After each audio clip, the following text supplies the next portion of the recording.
Hello friends. तो आज जिस टॉपिक पे हम लोग डिस्कशन करेंगे उस टॉपिक का नाम है दाद, रिंग वर्म। क्या होता है, कैसे होता है और कैसे ठीक होगा, इस पे चर्चा किया जाएगा।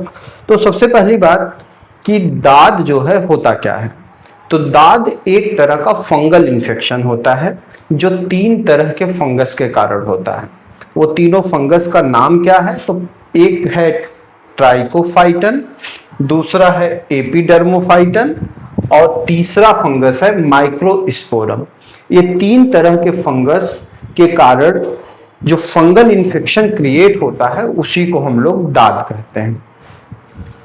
अच्छा, कुछ लोगों के दिमाग में होता है कि ये कुछ कीड़ों के काटने के कारण या उनके संपर्क में आने के कारण होता है। तो ये बिल्कुल गलत है।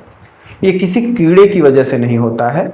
ये स्किन के ऊपर, बालों के अंदर, नाखूनों के अंदर एक फंगस का लेयर क्रिएट हो जाता है। उस लेयर के कारण वहां पर फंगल इन्फेक्शन होता है।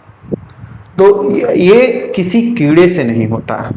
हाँ, कारण की बात करें तो कारण हम आपको बता दें कि 5 सामान्य कारण देखने को मिलते हैं इसके।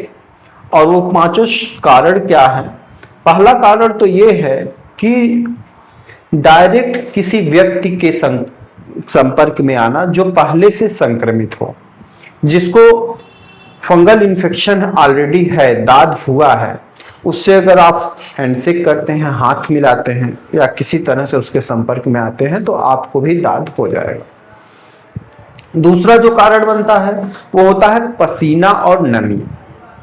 जब ज्यादा पसीना आएगा तो ऐसे केस में वहां पर फंगस क्रिएट हो जाएंगे जिसके कारण दाद होगा।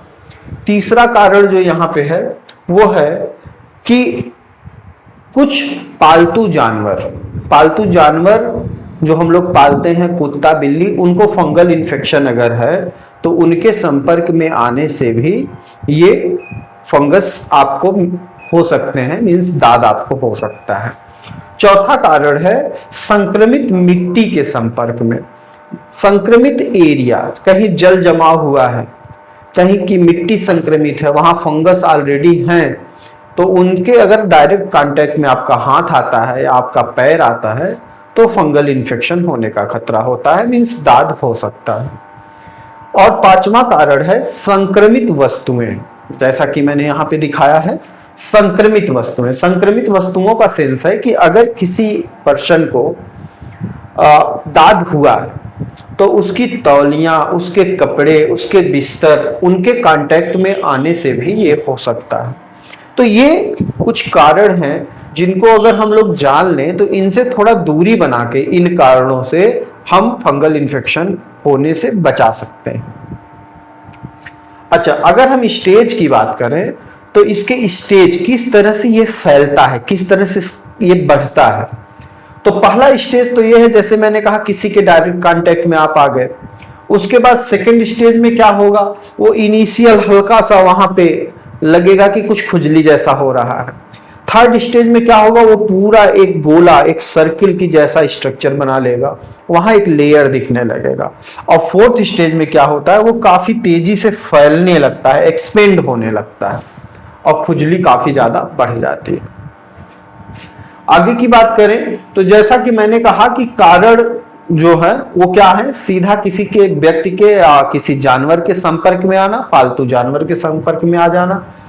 दूषित वस्तुओं का सेंस है कि जो संक्रमित व्यक्ति है उसके कपड़े, उसकी तौलिया, उसके बिस्तर के कांटेक्ट में आ जाना। गर्म और नम वातावरण, जैसे जब उमस होता है उस समय पसीने होते हैं, प्राइवेट पार्ट्स पर होते हैं, ज्यादा गर्म होने से, गर्मी होने से, जिम वगैरह करने से पूरे शरीर पर पसीने आ जाते हैं, तो वो भी एक कारण बनता है। कमजोर इम्यूनिटी सिस्टम, अगर किसी आदमी की इम्यूनिटी सिस्टम काफी वीक है, उसकी रोग प्रतिरोधक क्षमता कम है, तो इम्यून कमजोर होने की वजह से बॉडी में फंगस तेजी से संक्रमित हो सकते हैं। सिंथेटिक और तंग कपड़े, सिंथेटिक और तंग कपड़ों का सेंस है कि कुछ ऐसे कपड़े होते हैं जो बिल्कुल प्लास्टिक की तरह होते हैं, उनके अंदर एयर पास नहीं करता है। तो अगर स्किन पोर्स को एयर नहीं मिल पाएगा तो उस समय भी वहां पे फंगस जनरेट होते हैं। आगे की बात करते हैं। तो ये सब जब हम जान गए कि किस तरह से फंगल इन्फेक्शन हुआ या दाद हमको हो गया, और स्टेज भी मैंने बता दिया कि कितने किस स्टेज पे हैं आप, तो अब उनको ठीक करने की बात करते हैं कि जब पता चल गया कि अब ये हो चुका है तो ये ठीक कैसे होगा। तो ठीक करने के लिए कुछ यहाँ पे मैं दवाइयाँ बताऊंगा जिनका सिम्टम अपने समस्या से मैच करा के इन दवाइयों को यूज करना चाहिए। तो सिम्टम क्या है? अगर हम पहली दवा की बात करें, सल्फर। सल्फर को 200 पावर में लेना चाहिए। कब लेना चाहिए? यदि दाद में बहुत अधिक खुजली हो, गर्म पानी से, या रात में खुजली बढ़ जाती हो। गर्म पानी के कांटेक्ट में आने से रात में खुजली बढ़ती हो और दाद जहां पे वहां काफी ज्यादा खुजली हो रही हो, तो ऐसे केस में सल्फर 200 लेना चाहिए। सल्फर 200 को 3 बूंद सुबह 3 बूंद शाम को लीजिए लगातार 1 महीने तक। इसको आप डायरेक्ट जीभ पे भी ले सकते हैं और 1 चम्मच पानी में भी ले सकते हैं। जब सिम्टम रिड्यूस हो जाए, इसको सुबह शाम के बजाय सिर्फ सुबह कर दीजिए, और अच्छा रिस्पांस मिलने के बाद इसको वीकली संडे 3-3 बूंद ले लीजिए, 1 खुराक। दूसरी जो दवा है सीपिया। सीपिया का क्या लक्षण होता है? अगर दाद का जो स्ट्रक्चर है वो बिल्कुल गोलाकार सर्कुलर स्ट्रक्चर हो और चकत्ते के रूप में ये पूरी तरह से दिख रहा हो और पसीने या गर्मी से ये बढ़ जाता हो। अगर पसीना होता है, आप थोड़ा सा टेम्परेचर बढ़ता है, कहीं धूप वगैरह में जाते हैं, तो ये दाद में खुजली बढ़ जाती हो, ऐसे केस में सीपिया 30 को लेना चाहिए। सीपिया 30 लेने का क्या तरीका है? 3 बूंद सुबह 3 बूंद दोपहर 3 बूंद रात में। डायरेक्ट जीभ पे भी लिया जा सकता है और 1 चम्मच पानी में भी लिया जा सकता है। कंडीशन वही रहेगा, शुरुआत में तीनों टाइम लीजिए। सिम्टम रिड्यूस हो जाए तो इसको सुबह शाम कर दीजिए। सिम्टम और कवर हो जाने के बाद इसको 1 मीटिंग कर दीजिए। अगली जो दवा है वो है आर्सेनिक। आर्सेनिक दवा का क्या सिम्टम होता है? तो आर्सेनिक का सिम्टम होता है कि दाद में खुजली के साथ साथ जलन अगर हो रहा हो, तो ऐसे केस में आर्सेनिक लेना चाहिए। आर्सेनिक का पावर कितना लेना है? तो आर्सेनिक का भी पावर 30 ही लेना है। 3 बूंद सुबह 3 बूंद दोपहर 3 बूंद रात में, चाहे जीभ पर चाहे पानी 1 चम्मच मिला करके लेना है। सिम्टम जैसे जैसे रिड्यूस हो, दवा को कम करते चले जाना है। लास्ट जो दवा यहां पे हम आपको बता रहे हैं वो है बेसिलिनम। बेसिलिनम तब यूज किया जाता है जब दाद काफी जिद्दी हो, जो फंगल इन्फेक्शन आपको दिखाई दे रहा है वो बार बार रिपीट हो जा रहा हो। दवा करते हैं, ठीक हो जाता है, लेकिन कुछ समय बीतने के बाद फिर से उभर के सामने आ जा रहा है। तो इस तरह के रिंगवर्म्स के लिए आप बेसिलिनम लेंगे। बेसिलिनम का पावर 200 लेना है। शुरुआत में 3 बूंद तीनों टाइम लीजिए।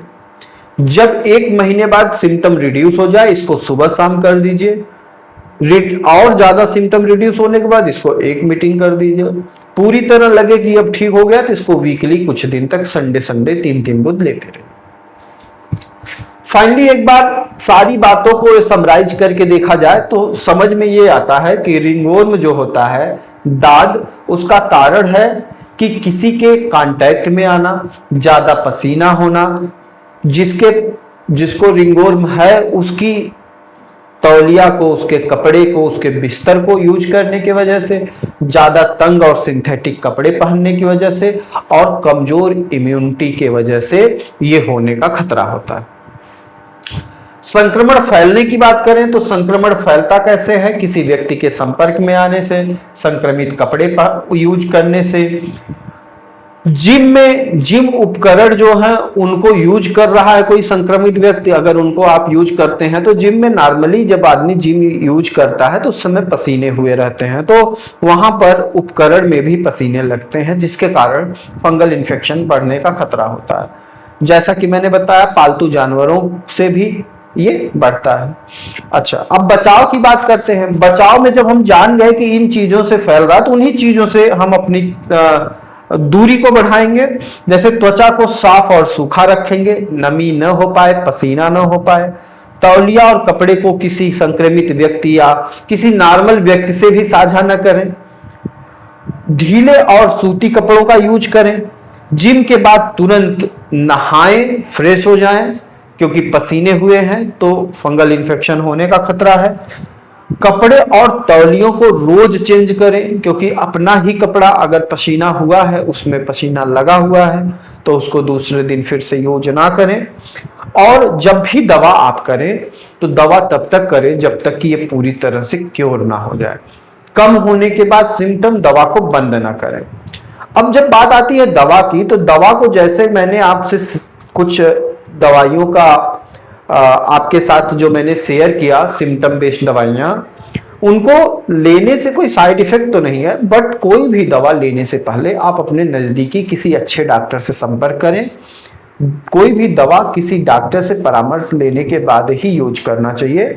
अगर किसी तरह का संपर्क या किसी तरह की सलाह आप हमसे चाहते हैं तो आप हमारी टीम पर स्क्रीन पर दिए गए नंबर पर संपर्क कर सकते हैं। हमने अपने संस्था का नाम और मोबाइल नंबर शेयर कर दिया है।